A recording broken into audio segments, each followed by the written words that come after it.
Irmãos, que a graça e a paz seja com todos. Mais uma vez, uma alegria estar com os irmãos partilhando esse momento. É tão especial. Sempre um bom desafio pregar a palavra do Senhor. E nós temos um desafio de continuar aquilo que já foi iniciado na semana passada. E agradeço o pastor Anderson e a igreja por me dar essa possibilidade de servi-los, a confiança do pastor Anderson, a confiança da igreja, em permitir que nós tenhamos essa noite mais um tempo de meditação na palavra do Senhor. E nós estamos aqui continuando aquilo que nós iniciamos, e eu peço perdão mais uma vez aos irmãos, quando nós estamos diante do Evangelho, da palavra do Senhor, mas especialmente das riquezas do Evangelho, do tesouro do Evangelho. Nós devemos fazer aquilo que Charles Spurgeon diz, que é um cuidado que todo crente deve ter diante da palavra. Não ser como um boi que passa por cima das ervas mais finas e preciosas.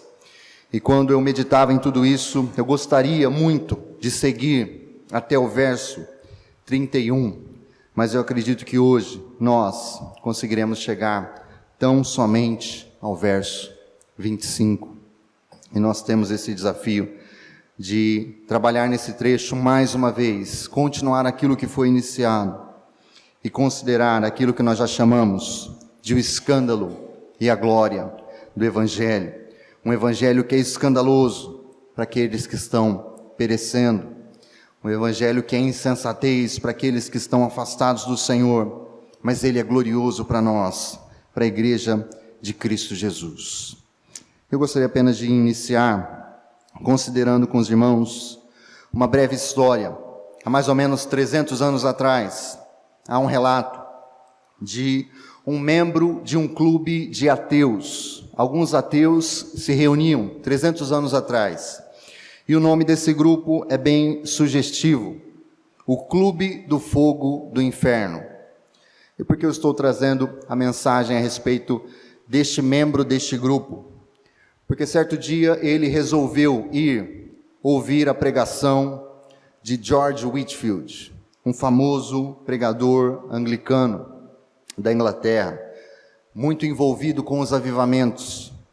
E esse homem, membro do Clube do Fogo do Inferno, participou da pregação, e na outra semana ele foi para a reunião do clube, e nessa reunião ele entregou o sermão de Whitefield, de forma muito acurada, muito precisa.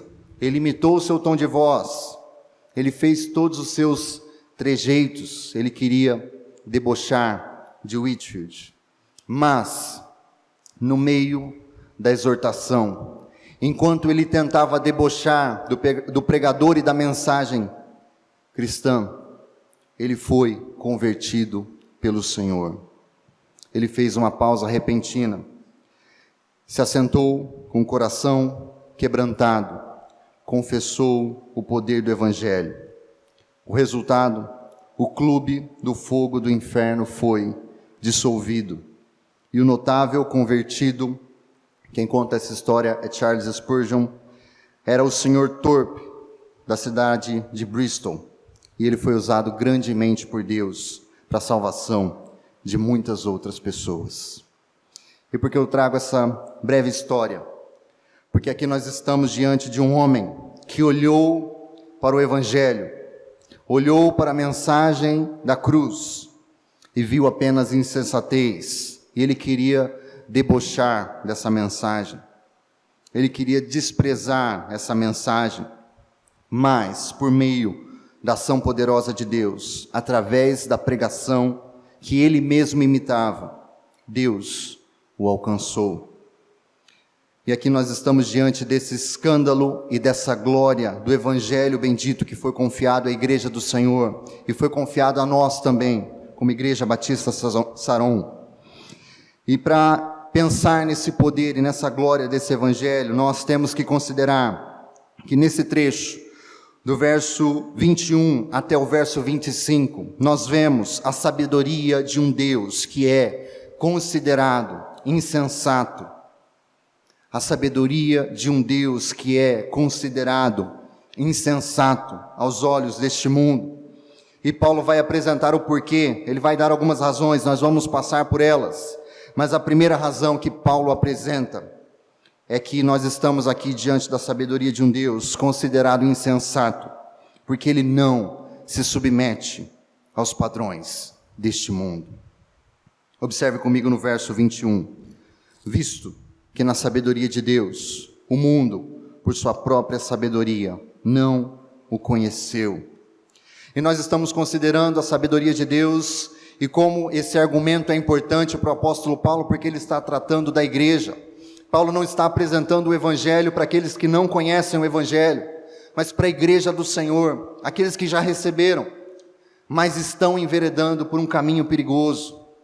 O fundamento é Cristo, mas eles querem construir com outras coisas, com outra sabedoria, em cima deste fundamento. E nós vimos que no capítulo 1, verso 10, Paulo inicia a tratar do problema. Irmãos, rogo-vos em nome do Senhor Jesus Cristo, que entreis em acordo quando discutirdes, e não haja divisões entre vós. Pelo contrário, sejais unidos no mesmo pensamento e no mesmo parecer.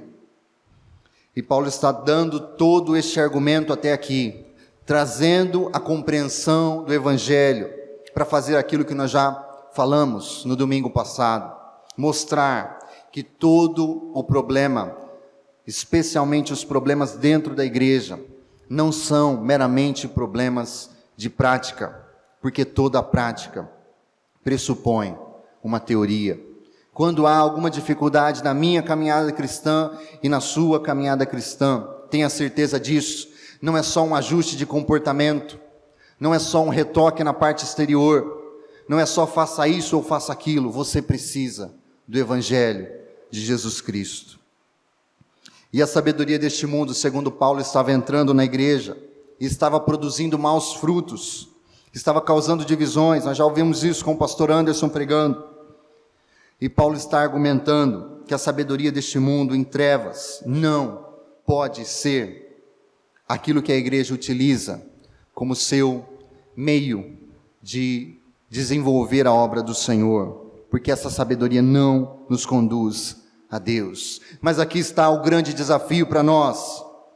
Se nós confessamos a Cristo, se nós cantamos o nome de Cristo, a grande pergunta que fica para nós essa noite é se Cristo tem sido tudo em todos, se Cristo não apenas é o fundamento e o alicerce, mas nós estamos construindo as nossas vidas, os nossos pensamentos, os nossos ministérios, a nossa igreja, a nossa família, à luz deste Cristo, com o centro deste fundamento, e todo o edifício será construído de acordo com este fundamento.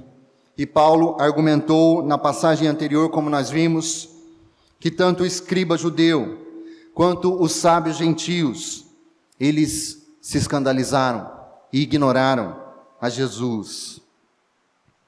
E qual é a sabedoria do mundo que cria problemas em Corinto? O que significava isso na prática? Nós vemos os frutos disso no meio da igreja. A sabedoria do mundo em Corinto, que ofuscava o evangelho, estava criando altivez, autoexaltação contra Cristo e contra o corpo de Cristo. Ela estava criando indisposição. As pessoas já não tinham mais interesse nessa mensagem. Paulo precisa trazer ela de novo, mas também trazia indisposição uns com os outros no corpo de Cristo. Trazia conflito contra Cristo e contra o seu fundamento, como o fundamento da igreja, e conflito entre os irmãos. Nós vamos perceber nessa epístola que existiam problemas muito graves. Alguns estavam levando inclusive os outros aos tribunais, levando à justiça, e Paulo diz que isso é uma grande derrota.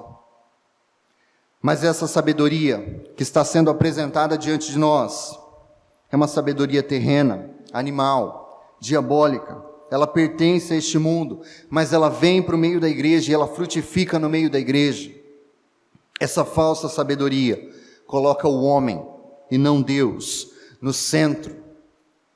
E o resultado era conflito contínuo, um conflito que nunca cessava. E aqui apenas para que você considere qual sabedoria você tem se apegado. Não somente você confessa um Deus que te salvou de uma condenação eterna, mas como você tem vivido, qual sabedoria você tem buscado. E a sabedoria deste mundo, como nós já falamos, vai dizer que você é o centro de todas as coisas. Os seus interesses são o centro de todas as coisas. E este é o problema na igreja de Corinto. Em um mundo cheio de tantos deuses, reivindicando os seus direitos, pessoas se colocando no lugar de Deus e querendo se autoexaltar, não há espaço para conciliação com Deus revelado em Jesus. E Paulo precisa relembrar o óbvio: não há por parte deste mundo nenhum interesse em submeter-se ao Evangelho. Se vocês confessaram a Cristo, se vocês se submeteram a Cristo, por que agora vocês estão buscando sabedoria na aparência deste mundo? E isso é muito sério. Os crentes em Corinto, mesmo tendo acesso ao tesouro do Evangelho, eles estavam como o filho pródigo, abandonando a casa do pai, querendo gastar a sua herança. E Paulo aqui parece chamar a atenção, porque muito provavelmente eles já estavam se alimentando junto com os porcos. Os coríntios não estavam vivendo de acordo com a preciosidade do Evangelho. O tesouro da revelação de Cristo havia ficado no passado, foi reduzido a um mero enfeite religioso, e as vidas eram totalmente descomprometidas com o Cristo crucificado. E aqui apenas para nossa consideração algumas aplicações.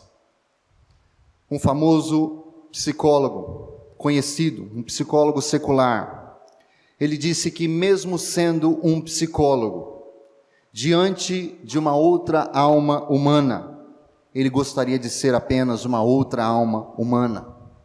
Não olhar de cima, mas olhar de igual para igual, sabendo que ele estava diante de algo muito sério, quando lidava com uma outra alma humana. Mas a mensagem que nós trazemos aqui, irmãos, ela é muito mais desafiadora, porque a sabedoria celestial, ela exige muito mais.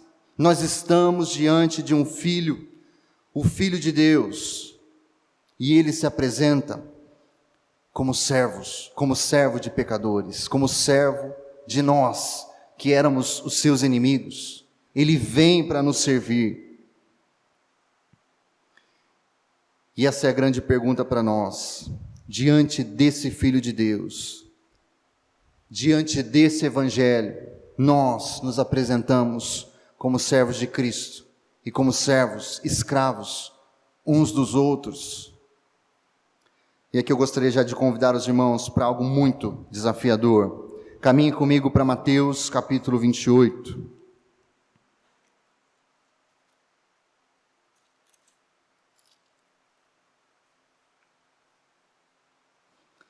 Em Mateus capítulo 28, nós iremos ler apenas o verso 10, porque aqui nós temos um encontro com Jesus ressurreto. E esse Jesus ressurreto está diante de discípulos, ainda confusos, ainda em contradição. Mas observe o que esse Jesus diz: não temais. Ide e dizei aos meus irmãos que sigam para a Galileia, lá eles me verão. E o que mais me impressiona quando eu vejo Cristo usando essa expressão, meus irmãos, é que nós estamos diante de um Senhor glorioso, que venceu, que triunfou a morte e o inferno, que derrubou todas as potestades celestiais, que demonstrou que todos os poderes e as autoridades desse mundo não conheciam a Deus, estavam distantes dele, mas ele reina, ele triunfa, e ele aparece como Cristo ressurreto. diga aos meus irmãos. Ele poderia dizer, diga aos meus súditos. Diga àqueles que estão abaixo de mim, porque eu tenho toda a autoridade nos céus e na terra. Mas ele diz, diga aos meus irmãos. Que mensagem é essa? Que Deus é esse que se rebaixa até nós? E aqui é o centro de todo o problema. A altivez, a indisposição que nós já falamos, os conflitos da sabedoria orgulhosa deste mundo, não são um problema de uma prática confusa, mas são, de alguma forma, a negação do Evangelho. E aqui nós percebemos que essa negação do Evangelho é a negação de um Cristo que se faz servo de todos, como nós já falamos. Ele se faz servo daqueles que iriam negá-lo, e ainda assim, mesmo ressurreto, mesmo tendo todo o poder e autoridade, vem e os chama de irmãos. A sabedoria do mundo dentro da igreja nunca irá produzir a disposição de Cristo, a mente de Cristo, a submissão de Cristo, a disposição inclusive de sofrer pelos seus próprios inimigos. E aqui nós estamos vendo que se essa mensagem mundana, se essa sabedoria humana estava entrando dentro da igreja e criando confusão com o fundamento do Evangelho, Paulo está destruindo isso. Paulo está expondo o quanto essa sabedoria do mundo não reconheceu o Messias de Deus. E por isso foi do agrado de Deus salvar os que creem por meio do absurdo da pregação.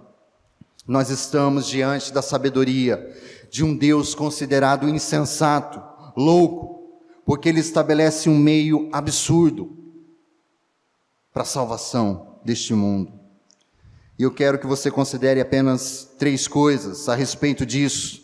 Deus se agradou, Deus determinou, primeiro, que ele destruiria, ele aniquilaria a sabedoria dos sábios e inteligentes, bem como, e esse é o segundo ponto, ele salvaria por meio da pregação do Cristo crucificado.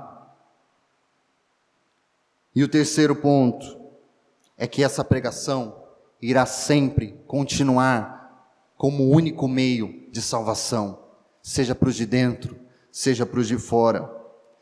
Mais um pequeno ponto aqui, porque muitos utilizam essa passagem para justificar todos os tipos de absurdos dentro da igreja. Por que vocês fazem isso na igreja? Alguns se jogam, alguns caem, alguns rodopiam. É o absurdo de Deus, é a loucura de Deus.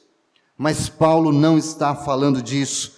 Ele não está falando de uma pregação absurda. Ele está falando do absurdo da pregação de Cristo. E essa pregação não somente nunca deixará de existir, mas Deus não cessará de levantar pregadores. E esse meio sempre será considerado um absurdo para este mundo. E quando nós olhamos para toda a Escritura, nós percebemos que o nosso Deus, Ele se agrada em utilizar aquilo que é desprezado por este mundo rebelde e por este mundo caído. E a pregação do Evangelho da cruz é como Davi, sendo ungido por último. Passam todos os filhos. O pai escolhe os melhores filhos. Nenhum deles é selecionado, nenhum deles é escolhido. Onde está o último, o menor? Ele foi ungido rei de Israel. A visão do mundo sempre irá enxergar a nossa mensagem como insignificante, desprezível. Observe como José é rejeitado no livro de Gênesis, sofre por anos, mas o propósito de Deus se cumpre por meio da vida dele. E é isso que nós cremos a respeito dessa mensagem. Ela pode ser rejeitada, ela pode ser caluniada, ela pode ser reduzida a uma loucura, ela pode ser tratada com desprezo, mas ela alcançará o fim que Deus determinou. E eu quero, por último, considerar uma ilustração que também vem do Antigo Testamento e da Antiga Aliança. Lembre-se de Naamã, o comandante do exército sírio. Se você passar por 2 Reis, no capítulo 5, você vai ouvir falar deste homem, que não fazia parte da aliança de Deus, que não conhecia o Senhor, mas ele vem em busca de um milagre. Mas esse homem despreza aquilo que é falado para ele. O profeta ordena que ele mergulhe apenas 7 vezes no Rio Jordão, e ele seria salvo. Este rio, talvez considerando, existem rios muito melhores de onde eu venho. Este rio, mergulhar 7 vezes neste rio, e talvez seja o problema que nós tenhamos que enfrentar hoje na igreja do Senhor. Muitos estão desprezando a pregação do Evangelho. O que nós temos que fazer para atrair pecadores? Tudo. Se pendure, fique de cabeça para baixo, faça qualquer coisa. E as pessoas às vezes chamam de evangelismo tudo, mas tudo é entregue, menos Cristo crucificado. Essa mensagem não é pregada, ela não é dita, ela não é anunciada. Eu lembro de ouvir algumas vezes, e isso é muito comum, nós vamos fazer um evangelismo. O que nós vamos fazer? Vamos levar violão, nós vamos cantar e vamos entregar a comida.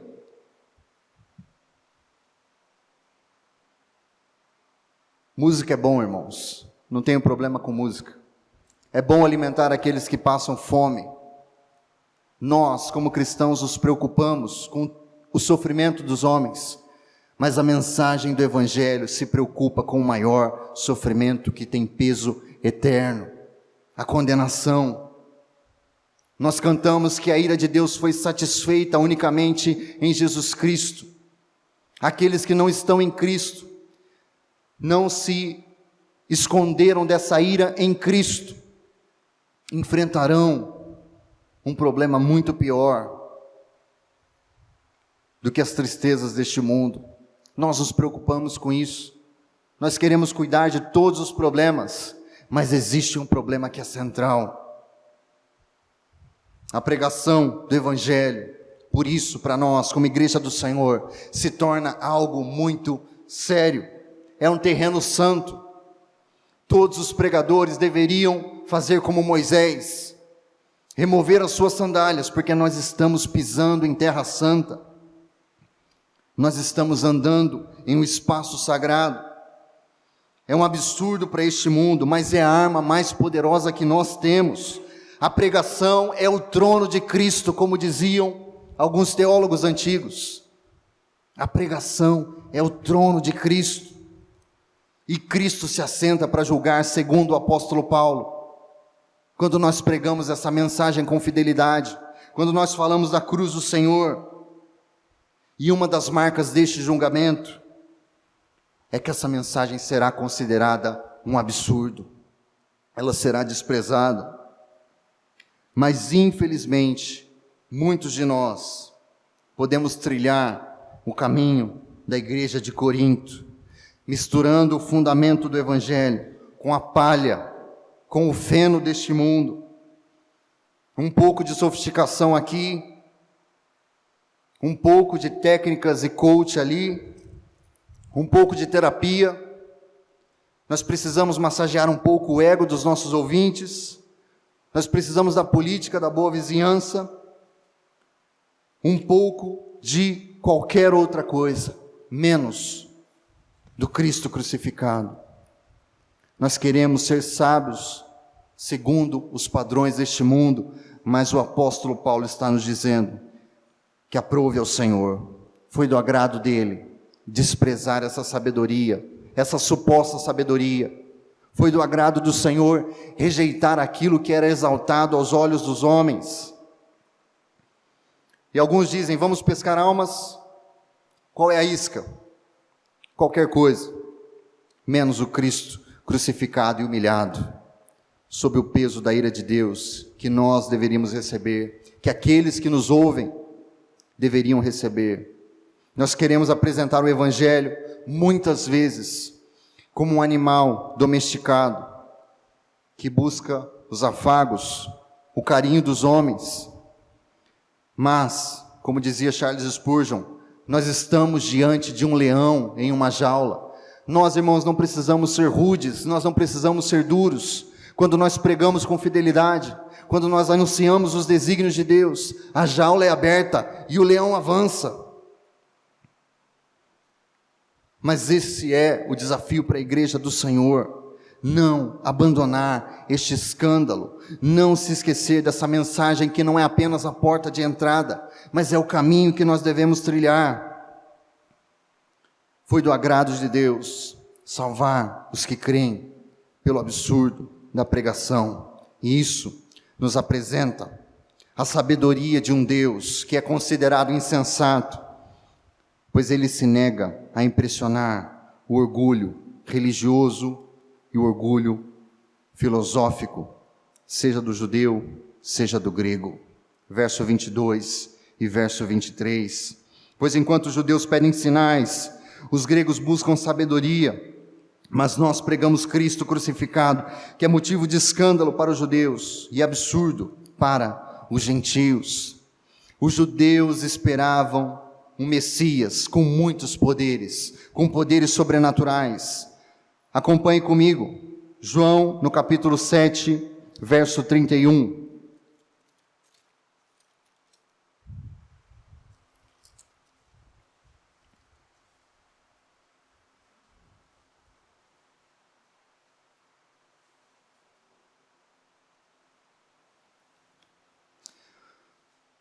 Os judeus esperavam um Messias grandemente poderoso.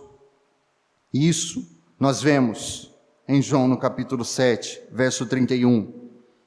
Contudo, assim diz a palavra do Senhor, muitos da multidão creram e diziam: quando vier o Cristo, fará ele mais sinais do que este homem fez?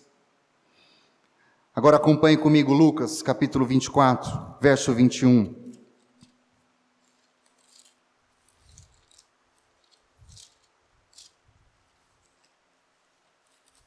Lucas, capítulo 24, verso 21. Mais uma vez, nós estamos diante desse Jesus crucificado, mas ressurreto. E qual era a esperança desses discípulos que também eram judeus? O que eles esperavam do Messias? Lucas 24, verso 21.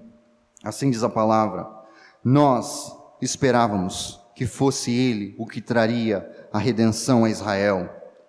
Além disso, já faz 3 dias que essas coisas aconteceram. Um lamento que era feito diante do próprio Senhor Jesus. E por último, Atos, capítulo 1, do verso 6 ao verso 8, nós vemos o quanto essa mentalidade dos judeus ainda estava presente, até mesmo neste grupo de discípulos que viram a Jesus e perguntaram para ele quando viria a libertação que eles aguardavam, uma libertação poderosa, uma libertação política. Atos, capítulo 1, verso 6 até o verso 8.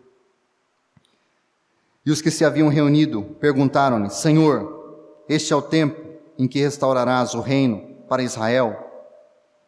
Ele lhes respondeu: não vos compete saber os tempos ou as épocas que o Pai reservou por sua autoridade. Mas recebereis poder quando o Espírito Santo descer sobre vós, e sereis minhas testemunhas, tanto em Jerusalém como em toda a Judéia e Samaria, e até os confins da terra. Este era o poder que Cristo estava prometendo, mas eles estavam esperando outra coisa. Eles queriam um poder político, eles queriam um Messias que atuasse segundo os parâmetros deles. E da mesma forma, nós percebemos que os gregos tinham uma certa expectativa a respeito do que eles consideravam sábios. Mas antes de pensar nisso, eu gostaria apenas que nós olhássemos para isso tudo, e para esse Messias que o Paulo está apresentando, como o Messias que não vem para satisfazer, nem para impressionar o orgulho religioso judaico, pois os judeus pedem sinais. Quais são os sinais que o mundo à nossa volta espera para se submeter ao Cristo que eles idealizaram e inventaram em sua própria cabeça? Porque eles não querem o Cristo da Bíblia, eles não querem o Senhor que se apresenta como o Filho enviado de Deus, a revelação suprema de Deus, mas muitos esperam algum Cristo, algum Salvador, e a imaginação humana é uma fonte inesgotável de todo tipo de expectativa. Mas como nós estamos percebendo aqui, Deus não se importa em frustrar o orgulho religioso, pois é este mesmo orgulho que fez com que homens crucificassem o Senhor. Os gregos, ou os gentios, como Paulo está argumentando, queriam qualquer divindade que os ensinasse, ou qualquer filosofia que os ensinasse a serem livres da morte, a experimentarem uma boa vida aqui e agora, mas não um Messias que sofre a morte mais vergonhosa. E se você vai para as fontes antigas, se você busca e tenta entender o que significava alguém morrer em uma cruz, a crucificação era considerada a pior das mortes, a estaca infame, o madeiro do criminoso, a cruz terrível. Mas essa é uma questão que nós precisamos trazer para nós e para a nossa era. Porque como os judeus que esperam muitas vezes um Messias político, ou como os gregos que esperam um retórico, um filósofo que concilie a crença e a descrença, alguns crentes têm o seu próprio Messias, não o da Bíblia, mas aquele que habita somente em seus desejos. Para alguns pode ser um Jesus tradicional, ou pode ser um Jesus super moderno, descolado, pode ser um radical de direita, ou um revolucionário de esquerda, pode ser um ideólogo, pode ser um ativista, contanto que se enquadre nas minhas expectativas. Os judeus pedem sinais, os gregos buscam sabedorias.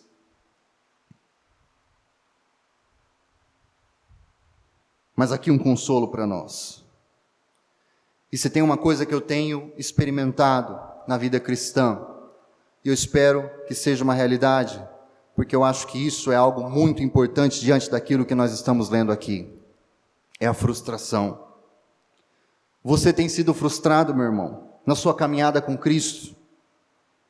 As expectativas muitas vezes têm sido desfeitas, o oleiro tem moldado o vaso.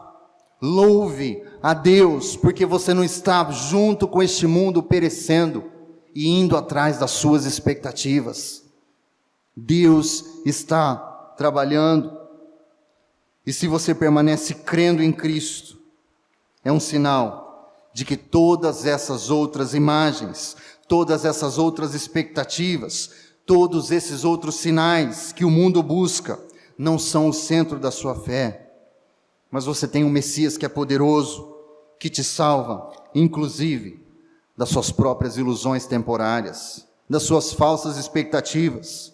Louve a Deus, pois este é o Cristo superior e poderoso, que vai muito além de tudo aquilo que pedimos ou pensamos. Você está na caminhada cristã, essa com certeza será uma das marcas do Evangelho da cruz. Muitas das suas expectativas, muitos dos seus padrões, muito da sua idealização será frustrado, para que Deus coloque Cristo no centro de todas as coisas. E nós estamos aqui diante da sabedoria de um Deus que é considerado insensato, porque Ele nos salva por meio do escândalo e da loucura.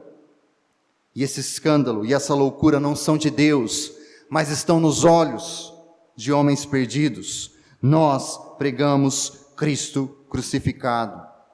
Escândalo para os judeus, absurdo para os gentios. E nós já falamos disso. É o absurdo da pregação, não é a pregação absurda. E Martin Lloyd-Jones, um dos maiores pregadores do século XX, dizia que a pregação do Evangelho é a lógica em chamas. A pregação é a lógica em chamas. Nós não estamos falando de mero raciocínio, nós estamos falando da sabedoria de Deus. E se há algo que nós precisamos restaurar junto com o apóstolo Paulo, é que nós pregamos essa mensagem, nós anunciamos, nós proclamamos. Essa semana eu meditava com uma outra pessoa, em um pequeno estudo que nós temos feito, e lendo um livro de um pastor chamado Richard Baxter, que escreveu em 1600 a respeito da depressão. Ele fala, 1600, nós temos um homem que já falava sobre depressão, à luz das Escrituras, e antecipando muito daquilo que a discussão científica iria descobrir muito depois. Mas esse não é o ponto. O ponto é que Richard Baxter dizia que pessoas que têm tendência à melancolia precisam procurar homens, pregadores, pastores, que sejam sábios, que sejam moderados, que sejam sensatos, que sejam equilibrados em tudo, exceto na pregação do Evangelho. Porque quando se trata da pregação do Evangelho, é necessário que haja fervor. E isso, Baxter diz, que é a única paixão que não deve ser afastada do homem de Deus, a paixão pela pregação do Evangelho. Nós temos, de fato, pregado, nós temos assumido o risco. Será que nós temos vivido perigosamente?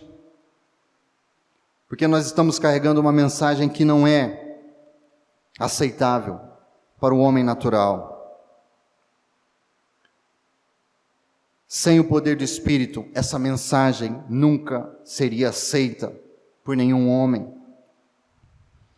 Mas essa é a demonstração do poder de Deus, este é o meio que Deus determinou, e nós estamos falando da sabedoria de um Deus considerado insensato, porque Ele chama poderosamente um povo por meio de Cristo somente. Observe comigo o verso 24 e o verso 25, 1 Coríntios, capítulo 1, verso 24 e verso 25. Mas para os que foram chamados, tanto judeus como gregos, Cristo é o poder de Deus e a sabedoria de Deus. Porque o absurdo de Deus é mais lógico que os homens, e a fraqueza de Deus é mais forte que os homens.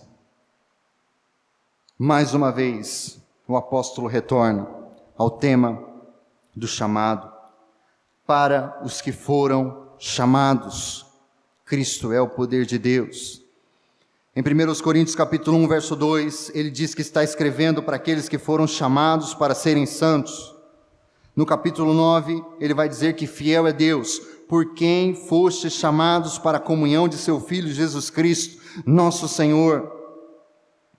E um comentarista vai dizer o seguinte: há apenas uma razão para que um grupo de pessoas tenha se unido em Corinto, em volta da certeza de que o Cristo crucificado é a sabedoria e o poder de Deus. E esta é a razão. Deus os chamou para integrar seu povo. É impossível a crença no Evangelho, irmãos, sem a confiança total de que é o poder de Deus, é a iniciativa de Deus, é o meio de Deus, é a graça de Deus somente. E confessar o Evangelho sem crer no seu poder e na sua sabedoria sobrenatural é muitas vezes carregar o Evangelho como se ele fosse um amuleto. Nós invocamos o nome de Cristo, nós falamos tanto de Cristo, mas nós cremos no poder desse Cristo. Ou será que ele ficou numa experiência passada?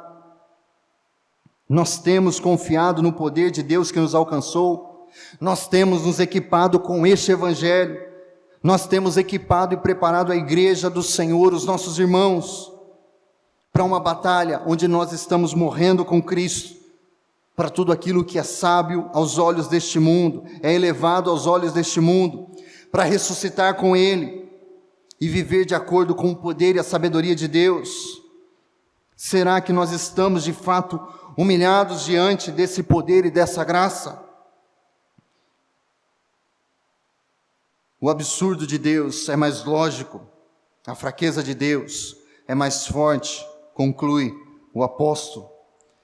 E tudo isso que nós estamos dizendo se resume nisso. Todo o nosso status de cristão tem origem em Deus somente, não em nossa sabedoria espiritual, não em nossa inteligência de reunir bons líderes. Toda a disputa que havia naquela igreja precisava cessar, pois o Deus do Evangelho nos chama, e somente Ele faz isso, e por isso nós temos vida. O mundo, a sabedoria do mundo à nossa volta, escolhe seus líderes.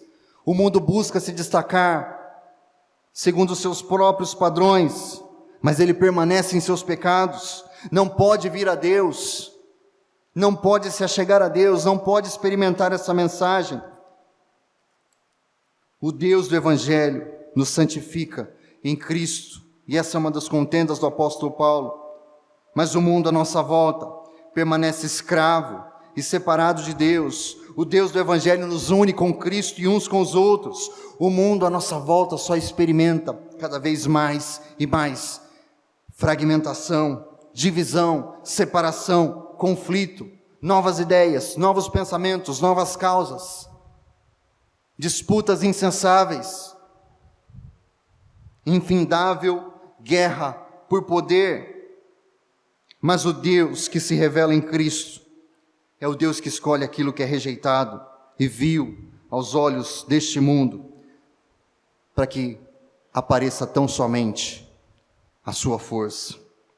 O poder de Deus se revela, como nós lemos e como nós confessamos com o salmista, não nos carros, não nos cavalos, não na força do homem, mas na menção do seu nome. Em nossa vida cristã, o poder de Cristo e o poder desse Evangelho se aperfeiçoa em nossa fraqueza. E para encerrarmos, eu gostaria que os irmãos se colocassem em pé, aqueles que assim puderem. Eu vou ler uma breve citação e nós estaremos encerrados. Considere em espírito de oração. Quando alguém olha para Jesus, vê nele o poder de Deus.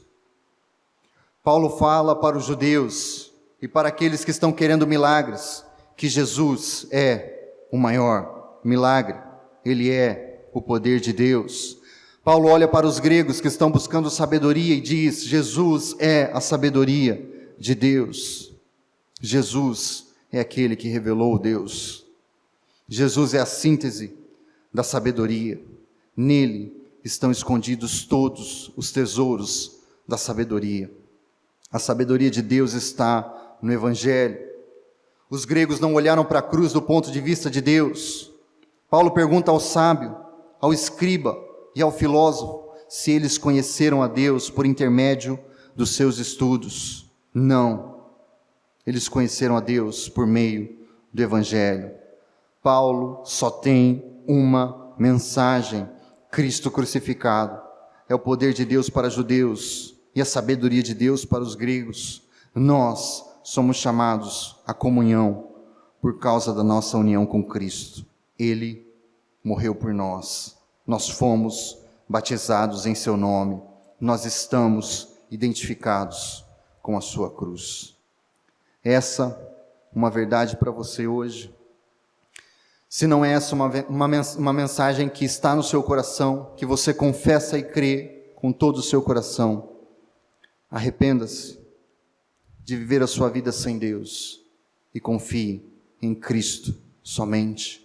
Entregue-se a esse Senhor bendito, que olhou para os seus pecados, que olhou para os meus pecados e desceu à condição mais baixa e se ofereceu em uma cruz, sendo humilhado, sendo ultrajado e satisfazendo a justiça daquele que é santo, santo, santo.